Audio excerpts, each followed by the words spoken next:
আসসালামু আলাইকুম রহমতুল্লাহ। আমি আসলে বিগত 6 মাসে নতুন কোনো বই পড়তে পারিনি।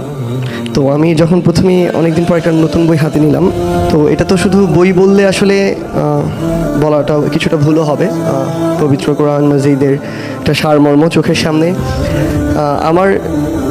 আমি আমার একটা চেষ্টা ছিল, সুযোগ ছিল যে আমি চেষ্টা করছিলাম বিগত প্রায় 1.5 বছর ধরে প্রত্যেক দিন সকালে প্রায় 50টা আয়াতের মতো যে কোনো একদম সিরিয়াল ওয়াইজ আর কি অর্থসহ পড়ার যে চেষ্টাটা, তো সেটা প্রায় শেষের দিকেই ছিল। তো সেই জায়গায় আমি যখন এই বইটা হাতে নিলাম, আমি দুইটার মধ্যে একটু পার্থক্য করছিলাম আর কি। তো একটু আগে হুজুর যেভাবে বললেন যে আমার কাছে মনে হয়েছে এই বইটা হচ্ছে আমাদের বই।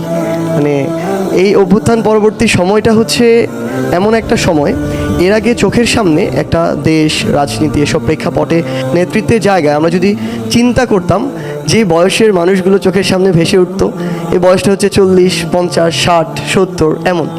বাট এখন যখন আমরা এই চিন্তাটা করি, আমাদের মাঝে এমন কিছু চরিত্র থাকলেও আমাদের মাঝে এই 20 থেকে 30 এই বয়সের কিছু চরিত্রও ভেসে ওঠে। তো এই যে ইয়াং জেনারেশন, আমার মনে হয় এই বইটা ঠিক আমাদের মতো, আমাদের আসলে এরকম পছন্দ। আমি একটু আগে দেখছিলাম যে সূরা বাকারা 286 আয়াত প্রায় পাড়া অতিক্রম করে চলে যায়, এখানে 6টা পেজে লেখা। আমি 6টা পেজ একবার পড়লাম বসে বসে। তো আমার কাছে মনে হয়েছে একটা সামগ্রিক একটা সামারি আমার মাথায় এখন আছে, মূল মেসেজটা আমার মাথায় আছে।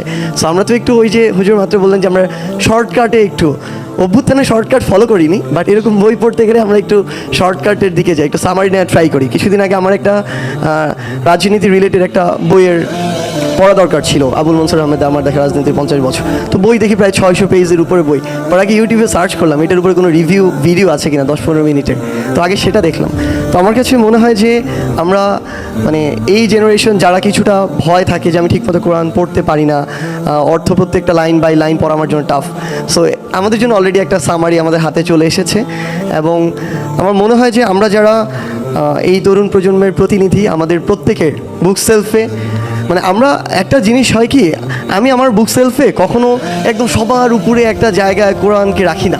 আমার হাতের কাছে একদম যে জায়গাটা, চেয়ারে বসলে যে জায়গায় হাত দিলে পাবো ওই জায়গায় রাখা, সেলফের মাঝামাঝি।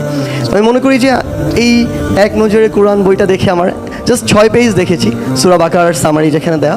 তো এরকম একটা বই যেটা আমাদের সেলফের ঠিক আমাদের সবচেয়ে নাগালে থাকবে, এবং আমরা আমাদের আত্মিক প্রশান্তিরও একটা জায়গা আছে। মানে আমরা চারিদিকে এত জিনিস দিয়ে কন্টামিনেটেড সব কিছু, এবং আমরা সহনশীলও তেমন হচ্ছি না বিভিন্ন মতের প্রতি আমরা দেখি। তো সেই জায়গা থেকে এটা আমাদের ওই আত্মিক প্রশান্তির একটা জায়গা, এই এক নজরে কোরআন আমাদের নিজেদেরকে সমৃদ্ধ করার জায়গা। এবং সবচেয়ে গুরুত্বপূর্ণ হচ্ছে আমাদের স্কুল কলেজ লেভেলের যা স্টুডেন্ট, তাদের সামনে যখন এরকম রঙিন বই বিভিন্ন ডিজাইনের সামনে থাকে, তখন এটা ইন্টারেস্টিং লাগে আমাদের কাছে। তো আমার মনে হয় যে আমরা আগামীর বাংলাদেশকে যে জায়গায় স্বপ্নটা দেখি, তরুণ প্রজন্মকে যে জায়গায় দেখতে চাই, এই তরুণ প্রজন্ম কিন্তু অনেক জায়গায় অনেক রকম কথা বলতে পারে, ট্রু, কিন্তু ইসলামের প্রশ্নে, আমার নবী মহানবী সাল্লাল্লাহু আলাইহি সাল্লামের প্রশ্নে, ইসলামিক মূল্যবোধের প্রশ্নে বিন্দুমাত্র কোথাও এদিক থেকে ওদিক হলে সবাই একসাথে জেগে ওঠে। সো এই জায়গাটা খুবই ইম্পর্টেন্ট, এবং এই জায়গায় আমাদের ভিতর থেকে আরও ওন করা, জেনে শুনে পড়াশোনা করে ওন করার জন্য আমার মনে হয় এটা আমাদের একটা সহজ পাঠ হয়ে থাকবে।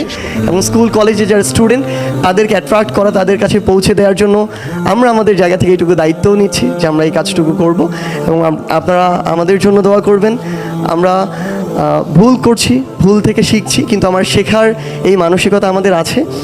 আমাদের জন্য দোয়া করবেন। আমরা বিশ্বাস করি খুব বেশি দিন নয়, হয়তো 1 থেকে 2 মাসের মধ্যে এক নজরে কোরআন বাংলাদেশের প্রত্যেকটি ঘরে থাকবে।